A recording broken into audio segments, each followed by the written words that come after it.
I didn't know where to start this video, to be honest. I felt like doing another goofy intro wouldn't really fit the feeling of the video and could just ruin it. So I think with this intro, I'm going to try and take a more direct response. So, today's topic is talking about, is the Bedrock community dying? And before you say that I'm doing one of those officey trends from a couple of months back talking about Hive dying, no.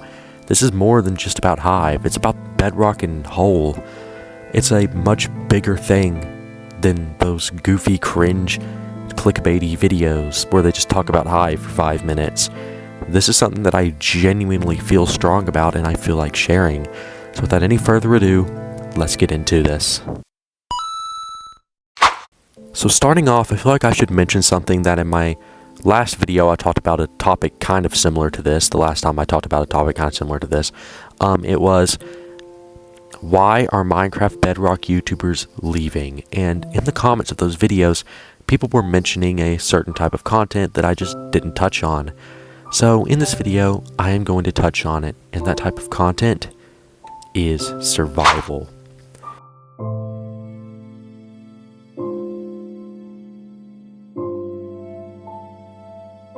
Yes, I know that there's a lot of people in the Bedrock scene, I guess you could say, that still play survival and SMP content, but the truth is, majority of the community just isn't based around that, and it's kind of irrelevant when you look at it stat-wise. And I would know this because I actually used to make survival / SMP content for about 4 months, and in that time, I never saw any growth. My channel only had like 3 viewers a stream, and I never really went anywhere. So when I started streaming more on Hive, Zeka, and other Bedrock servers, I noticed that I gained more viewers because majority of the Bedrock community was based there. Yes, there is survival and SMP YouTubers out there, but in terms of like the whole community, they're a very small part and just aren't really relevant. I don't mean that in a bad manner. I'm just saying in terms of the entire Bedrock community, survival and SMP YouTubers just don't really stack up. And there's only a few of them. There's not really a whole community. It's more or less just certain groups of friends or certain SMPs. And it's genuinely sad. So when I talk about Bedrock dying, I want to mention them. I don't think that they're going to really be affected. I don't think there's a huge issue with that. There's always going to be kids who are going to come home, boot up that Xbox to play some Bedrock and play with their friends. But now that we've gotten that out of the way, I want to mention the servers.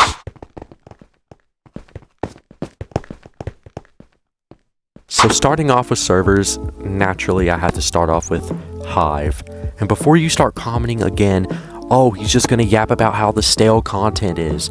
No, I'm going to just talk about the community as a whole and look at it all added up.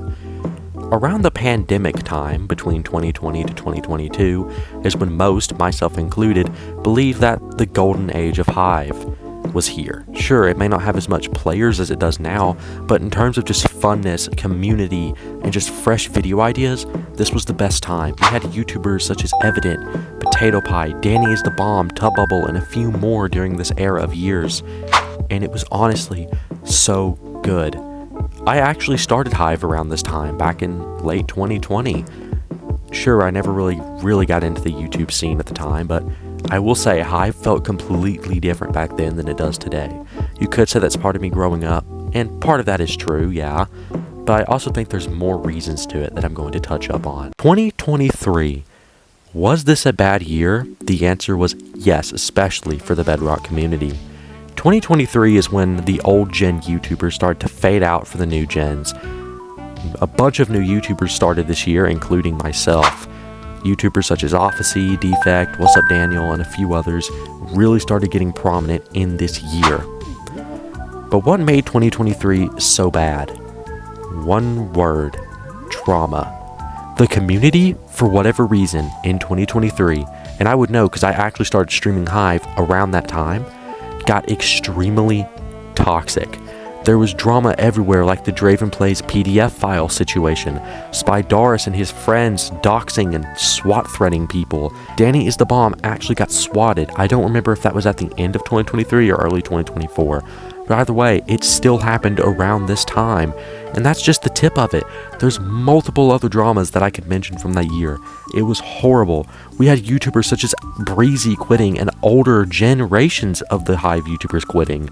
A lot of people left this year because of the way the community was turning. So when we look into 2024, due to the absence, the new gens had to rebuild the community. And how did it turn out? So, was 2024 a better year? Yeah, I think it was better than 2023 because, well, there was definitely less drama, but there was still a bunch of issues. Let's start off with the number one. Drama was still a huge problem in 2024. I can't exclude myself. I was involved in this problem and I do regret it. I should have never made that video on Echofire and got involved. I only did it because I wanted to bring awareness and actually do some good because he betrayed me as a friend and I felt super hurt. But I kind of realized that was just amplifying the situation as I've grown more over the course of time. In 2024, we also had another problem: lack of content. Content lost that feeling of freshness and just genuinely fun ideas. Hive wasn't really updating anything. They removed Treasure Wars and replaced it with Bed Wars, which pretty much every server had, and to be honest, Bed Wars Season 2 didn't really feel that different to me. It just felt like Bed Wars still. Sure, it's a nice update, I just never really got attached to it and felt that it was really that different. I still miss Treasure Wars, because it actually felt more unique. Hive had a major lack of community events at this point. YouTubers such as Officy were doing the same ideas over and over and over again. I'm not trying to slander them, I understand why. The reason is because it got views, and I also did something like this with my tier lists. But I understand, I'm not trying to slander.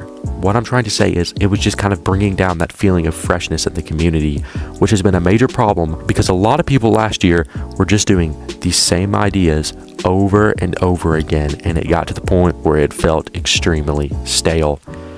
And the last problem, a lot of the new gen YouTubers have big egos. They just aren't mature at all. They're extremely immature.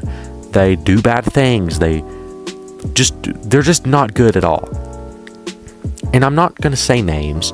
I'm not trying, before you say it's Officy, no, it's not. I'm not talking about Officy. I was mentioning him before. He's not included here.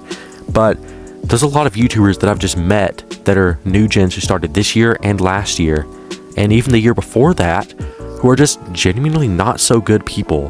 They're biased, immature, rude, and it's just not cool because back in the golden age, as I call it, we really didn't have that problem and everybody mostly got along.